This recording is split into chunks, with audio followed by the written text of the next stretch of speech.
Este 2026 marcábamos como hito, como punto de partida, los hechos ocurridos el pasado 3 de enero en Venezuela. Hablábamos también del tema cambiario. Antes de ir a la pausa, te consultaba, ya de por sí el trabajar con criptomonedas trae un riesgo implícito. Entonces, bueno, esto es parte del riesgo. Nadie desea perder, obviamente, pero o se gana o se pierde. Pero ¿cuál es la característica particular en el escenario venezolano que hace que esto cambie? La balanza de valoración de la divisa. ¿Qué divisa me conviene más tener?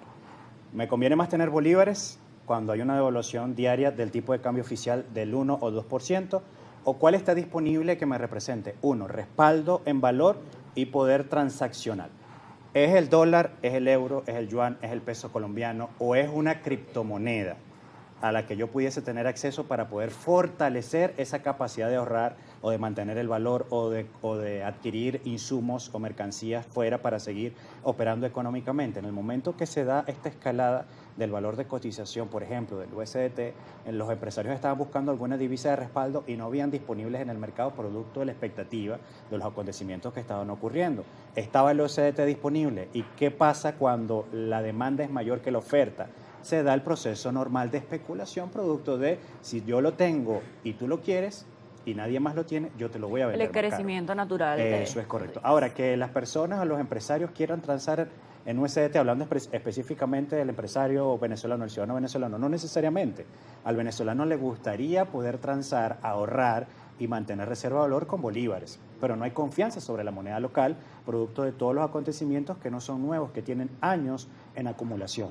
Ahora, en este respecto, ¿qué hacer con el USDT o con cualquier criptomoneda? Evaluar los riesgos. El dólar es riesgoso, el euro es riesgoso, las criptomonedas lo son aún más por la apreciación de valor que éstas tienen en función precisamente de quién la quiere más o quién la quiere menos, a diferencia, por supuesto, de una moneda como el dólar, que es una de las más estables del mundo. Por lo tanto, entender el riesgo que tiene cada divisa o cualquier activo financiero del cual yo pudiese hacerme para proteger reserva de valor o para transar, va a depender del análisis que yo haga y no simplemente tomar decisiones en función de un momento de temor o de incertidumbre.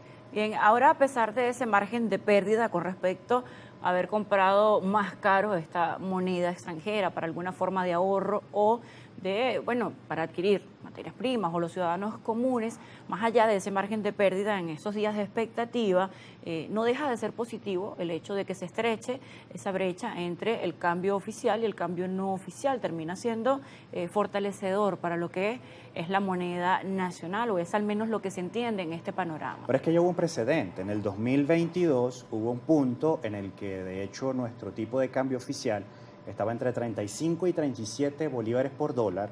El dólar paralelo, de hecho, estaba muy parecido, apenas 1 o 2 puntos por encima, pero el Banco Central estaba liquidando divisas constantemente a la economía y las mesas de cambio estaban abiertas, tanto para personas como para naturales. Cualquier persona podía adquirir dólares a través de la banca de manera abierta y sin problema. Esto generó una paridad, eso se llama paridad cambiaria, que estabilizó en buena medida las relaciones comerciales, económicas y financieras en el país. ¿Pudiéramos estar encaminados hacia eso nuevamente, viendo los resultados en estos primeros días de enero? Al materializarse los acuerdos, seguir con la exportación constante de petróleo hacia Estados Unidos, el fortalecimiento de los activos, lograr superar la curva de los 950.000 barriles por día y posiblemente llegar a 1.500.000, 1.800.000, siendo muy optimista en los próximos 4 o 6 meses, obviamente todo ese torrente de dinero, además bien administrado, hay que hacer un ajuste del presupuesto nacional, una revisión urgente del presupuesto nacional, además de seguimiento a cómo se administran los recursos de los fondos anunciados por la presidencia encargada de la República. Todo eso va a beneficiar a que en algún punto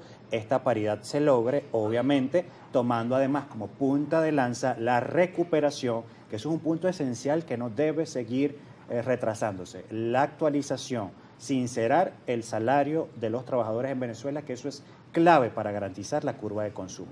Bien, allí has tocado el presupuesto nacional, ya había una planificación previamente hecha, venía con una baja de 12% en comparación al último presupuesto nacional, ya debatido, aprobado y presentado ante las diferentes autoridades en la nación, y ahora iniciamos este 2026 con la creación, el anuncio de la creación de estos dos fondos propiamente para el beneficio, para la mejora de la calidad de vida de los venezolanos.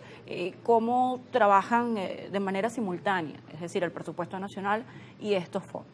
Aquí es donde viene la revisión estructural del presupuesto, porque de hecho cuando se presenta ante la Asamblea Nacional no se hizo público, no hay una revisión exhaustiva de las partidas, la discrecionalidad de las mismas, solo se habló de que un 70% iba destinado a inversión social entendido desde la concepción de las políticas que hasta ahora el gobierno ha venido implementando. Yo lo considero transferencias corrientes hacia gasto público, que es básicamente gasto de consumo y no gasto de inversión. Ahora, si ya estos fondos que se van a implementar tienen una condición estrictamente de inversión para crear activos, para crear infraestructura, para fortalecer nuestra capacidad de producir más, entonces aquí viene el emparejamiento necesario con estas partidas presupuestarias, lo que implica obviamente un proceso esencial de Contraloría y Auditoría a esos fondos que van a estar llegando, enmarcados precisamente en la efectividad y el impacto positivo que estos tengan sobre la economía. Voy a tomar de la primera parte de la entrevista que mencionabas Chevron, la actividad petrolera, y ahorita acabas de mencionar de darse el aumento en cuanto a la producción de barriles. Hay un anuncio reciente también, abríamos primera página con esta posible apertura con respecto a la licencia de Chevron, que están solicitando amplitud para las operaciones. También ya en los días recientes se ha dado la flexibilización, el levantamiento estratégico de algunas medidas de presión, llamadas sanciones. Te consulto, ¿qué significa o qué implica una licencia amplia? Chevron, cuando inició o reinició sus operaciones en el 2020 durante la pandemia, de hecho fue muy positiva su participación en el levantamiento de la producción petrolera, actuando sobre pozos que se encontraban operativos, vamos a decir, hacia un 60%, llevando a la producción en ese momento, en su peor momento, de 350.000 barriles por día, a luego 500, a luego 600, a estar ahora en su mejor tope. Obviamente eso tiene que ver con un trabajo conjunto, el Estado venezolano y la infraestructura del Estado versus la participación de capitales internacionales que confluyen en esa dinámica. Ahora, que pueda hacerlo con mayor amplitud y que además otras empresas participen y que además haya posibilidad, porque ahí es donde está el tema de revisar la modificación de la ley de hidrocarburos, ahí es el tema de revisar la ley de simplificación de trámites administrativos que posiblemente se dé su modificación. Es decir, la posibilidad de que empresas internacionales puedan llegar al país para obtener un beneficio, que además sea recíproco, de mutuo beneficio, obtener ganancias, repatriar capitales y además dejar infraestructura instalada para producir, sería para el país el mejor escenario en estas circunstancias, porque dejaríamos ese hilo de ir acumulando variables macroeconómicas desfavorables y ya tener un flujo de caja para volver a invertir. Y además, que aquí es donde viene otra cosa fundamental, deuda. Le debemos mucho al mundo, sí, pero para poder activar con prontitud nuestro aparato productivo, fortalecer nuestra infraestructura, tenemos que seguirnos endeudando, pero tiene que ser deuda planificada, no deuda improvisada. Y en esto en materia energética, pero te consulto, otra de las principales peticiones que tenía el sector empresarial venezolano se refería no solamente a la revisión del tema tributario, de los compromisos fiscales y parafiscales, a pesar de que ya estaba en aplicación la ley de armonización fiscal, entre otros elementos. Igual había algunas peticiones, algunas diferencias, pero uno de los puntos claves que diferentes gremios traían a colación y que iban a tener como tema bandera en 2026 era el encaje legal.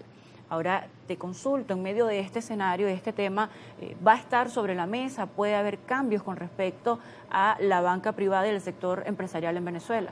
Mira, el tema tributario no sé si va a estar sobre la mesa, pero debería estarlo con mucha prontitud. La posibilidad de un monotributo, de sincerar la carga tributaria que hoy pesa por encima del 55% sobre la estructura de las empresas, eso no es un tema que deba seguir retrasándose, precisamente no solo por el hecho de las empresas que ya están, sino por la necesidad de una iniciativa que promueva nuevas pequeñas empresas que se conviertan en medianas empresas y a su vez en grandes empresas en un lapso de aproximadamente 5 o 7 años. Entonces, si yo no estoy trabajando el tema tributario desde el punto de vista nacional y municipal y lo sigo trabajando con la voracidad que ha implicado los últimos 5 años para el sector empresarial, al cual le ha costado mucho mantenerse en pie, puede ser un arma de doble filo, de hecho, para todos aquellos quienes tengan una iniciativa empresarial emergente. Esto por un lado. Ahora, todo el tema de la revisión del encaje legal siempre va a estar sujeto a la disponibilidad de divisas en reservas suficientes para disminuir ese encaje legal que sigue estando por encima del 70%. Porque soltar bolívares en la calle sin respaldo financiero o productivo automáticamente se convertiría en inflación. Y debe ser una de las prioridades, porque las economías saludables del mundo funcionan con crédito financiero. ¿Pudiera estar la proyección de que esto ocurra, sí, se ejecutan o se cumplan los diferentes anuncios, bueno, al pie de la letra, ¿pudiera ser esto una de las consecuencias naturales? Es que deben ir en paralelo, de hecho. Acuerdos establecidos con industrias petroleras internacionales, en el caso de Chevron o cualquier otra, inclusive las que trabajan con gas, el caso de Repsol y Eni, se van dando estos acuerdos, se comienzan los procesos de exploración, de exportación, el fortalecimiento de la agroindustria venezolana, que debe ser un pilar fundamental para el desarrollo económico de nuestro país, y a la par tienen que irse dando flexibilización del sistema financiero para aportar créditos, revisión de las contribuciones en impuestos para el sector empresarial en pleno, e incentivo al pequeño o al que está con la expectativa de iniciar un negocio, bien como autoempleado inicialmente, o que pueda ir escalando. Es decir, todas esas cosas tienen que ir de la mano. Y los primeros 6 meses de este año son cruciales para que toda esta política de transformación económica se materialice en resultados que realmente beneficien a la mayoría de los ciudadanos venezolanos. Leonardo Soto, presidente de Integral Consultores Group, economista, doctor en gerencia. Leonardo, debemos ir cerrando la entrevista. Me gustaría hacer ese pequeño presente para nuestros televidentes, y es ese consejo financiero, porque hemos hablado de la industria energética, también del sector empresarial en Venezuela, pero vamos a dirigirnos a los ciudadanos para que los orientes un poco cuál sería en este momento la mejor actitud para, bueno, ahorrar o tener quizás una conducta financiera un poco más consciente en medio de este panorama donde hay cosas que no se han aplicado pero están anunciadas, y por supuesto hay desconocimiento por un lado e incertidumbre con respecto a lo que es la dinámica económica en el país. Es difícil desde el punto de vista económico y financiero decirle a una familia, vamos a decirlo así, un consejo en medio de un bolsillo que es insuficiente para cubrir las necesidades. Yo creo que lo único que en este momento puedo decirles, con toda la información que está en nuestro medio, en nuestro sistema, es no coma ansias, pero tampoco coma cuento.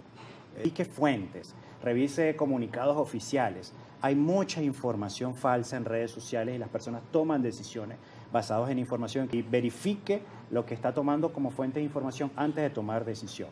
Y desde el punto de vista personal y espiritual, yo creo que hay que tener fe y hay que ser entusiastas y hay que ser optimistas, porque lo que está ocurriendo actualmente